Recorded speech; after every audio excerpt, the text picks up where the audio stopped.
G'day guys, Optimic Prime here. Got a very awesome review today. Transformers 4 Age of Extinction Scorn. Yes, I did say in my tour of my collection video that I was going to do Predaking next, but my wife bought me this as a little present, so I thought I'll do this guy next. And mainly because I want to open him up and get him out of the packet. Alright, so we're going to have a quick look at the box. Up top there, got a great picture of Scorn. It's got this giant metal tongue. That looks epic. Ages 8 plus. I've noticed the Transformers 4 figurines aimed at a lot younger of a age group. There's, some that fold out in 2 moves, which is just ridiculous. On the back, ooh, let's see. Tiny little bio on it.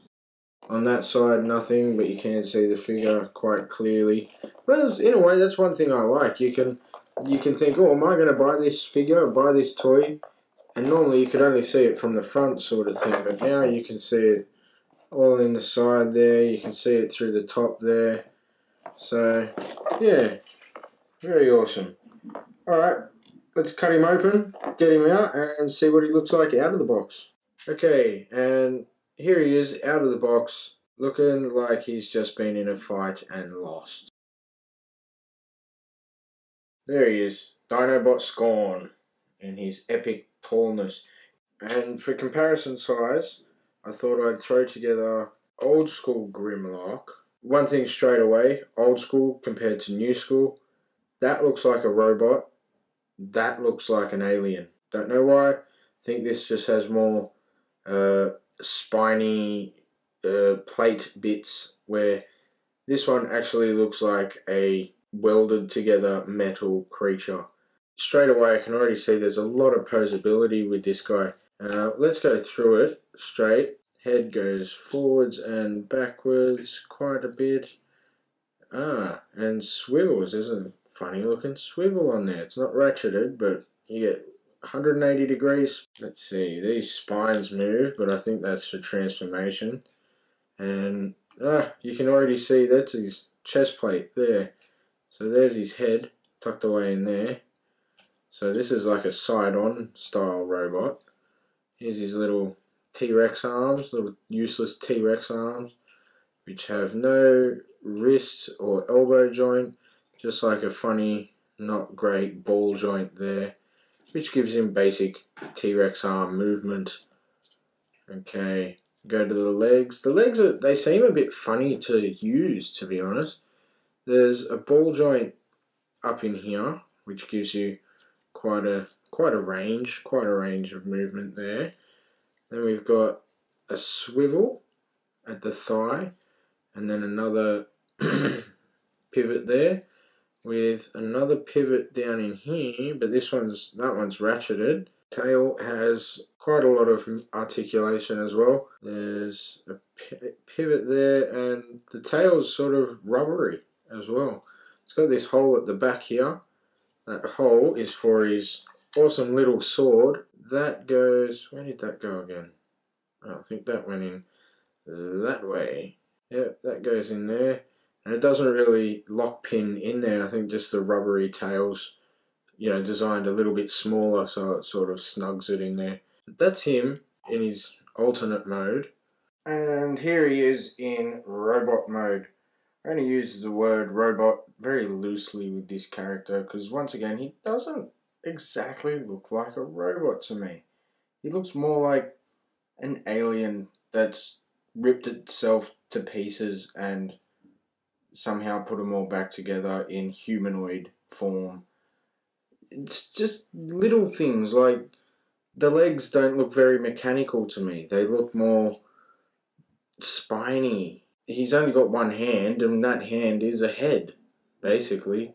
He's got these 2 half jaw things here that look like, literally that, jaws, like teeth. They don't do anything. I think they're just there for show. So I'm nitpicking at it at the moment. It is still quite a good character, quite a good figure, but there's just a few little things that are bothering me about it. I'm not sure how to address them, to be honest. But anyway, we'll start with posability. The shoulder has full 360 there, and there's a very stiff swivel inside there, and another 360 joint there with that funny neck swivel that we had before, and his hand goes into the top of the dinosaur's head, so that folds in there, comes out, so you got a big hole in his head there. The mouth still opens, which is a bit useless in this mode because I'm not sure what he's supposed to, like, maybe he can punch with a biting fist, rawr, or something. Yeah, it's sort of. And in the instructions, the figure's designed, well, meant to have the mouth completely open like that. That looks a bit silly to me, to be honest, because if you do that, he's got this tiny little hand down here with this giant, great big flapping jaw sticking up like that. So I just close it, and then even this little bit, which I still haven't figured out what it's for, I'm gonna put that there like that, and yeah, it makes the hand a bit more bulkier, but it's not a giant thing sticking out all over the place. So that's how I'm going to do that. We had that joint, and there is a swivel on, I guess you call it the elbow there. Head is not very posable at all. Has a slight little spin like that, goes forwards and backwards a little bit, and if you do move it too hard, it will pop off. Did it before, I'm not going to do it again because I don't want to break it. The waist. Now, the waist is formed for the transformation because he's a side body sort of figure. It only moves 90 degrees. That's it. That's all you get. So you can only really pose him fighting figures on his right hand side. Left hand side, he's got to turn, but right hand side he can turn half his body. So that's it's another nitpicky thing that's not really going to make the figure any less awesome.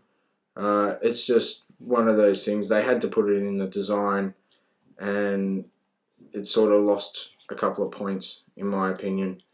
But anyway, leg is ball joint here on the hip, with a 360 swivel underneath it, with a double jointed knee here, so you can still do that funny emu type leg.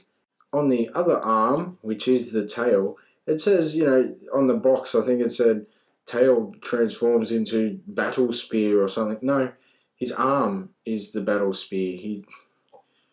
It's always going to be the battle spear. He's only got one hand. As for the detail on the figure, I do like it, but it's not great. Nothing really grabs me. Nothing screams out at me. In a way as well, the red and gold, the red and orange, a bit plain. The paint apps, not all it's cracked up to be. You can see a bit of the orange running here. Yeah, it's not amazing. One thing it has going for it is there's not much kibble or backpack. The backpack is basically this little piece here with the T-Rex hands folded up. That's it. It's actually not bad on backpack level. There's nothing at the back that makes it scream, I've run out of room and I need to pile something on my back to make it go away. It's not a terrible figure. It is a pretty okay figure. The dinosaur mode didn't really appeal to me, and this guy in robot mode doesn't. Like I said, I keep calling him an alien. It's just not appealing to me. Probably, you know, out of 10, I'd probably give this guy a 5. You know, if you want to collect all the dinobots, do it. You're not going to be completely disappointed with it. However, if you've only got $10 or something like that, and you want to get a figure but you don't know which one you want to get, maybe get a different one, not so much this one. You know, I'm sure there's 100 other ones that you could pick that probably would be a better figure than this, but for the collector, get him. He's good. He's good enough to have some friends, but probably not that great by himself. Alright, thanks again guys. Optimic Prime signing out. See yous.